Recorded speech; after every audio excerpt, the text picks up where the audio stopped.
presentation, you talked a lot about Omar al-Maktar. I was just wondering if you could explain to our viewers who he was, because I hadn't heard of him before your presentation today, and kind of what he represented in the uprising in Libya. He is an anti-colonial hero that fought the Italian colonialists in the 1920s and early 30s. And he's a very important figure in Libya that was used by successive regimes as a national symbol.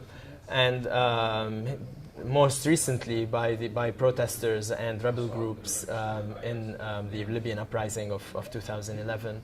And what I found it particularly interesting to study him in that context because of the complications of the Libyan uprising and the fact that it was supported by NATO. So there's a kind of irony that an anti-colonial figure was used in a fight against actually the former colonial powers. Yeah, I found it interesting how you said that Gaddafi used the same figure that the rebels were using. It was kind of an interesting juxtaposition there with them using the same character to kind of oppose coming from totally different perspectives. That was very kind of interesting thing. I wonder why you think we haven't heard about this character since he's played such an important role. Why you think the Western media hasn't reported on him?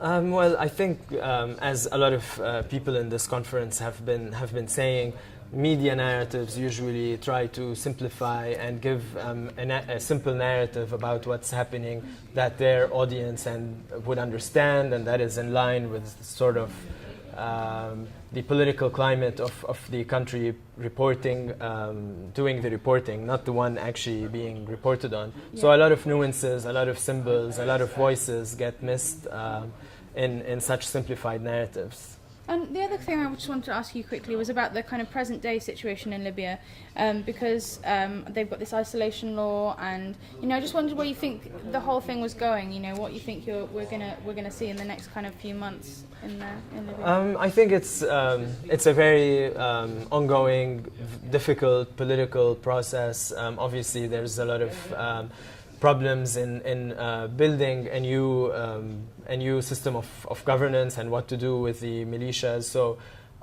it's really unpredictable. And I think one lesson that sort of what we call the Arab Spring has taught us as people in academia is to also be humble in the kind of predictions that we make and our claims of understanding issues. So I think the whole region is still in turmoil, and we should wait and see, because it won't be over in a year or two, and the legacy of what's going on is still in the making.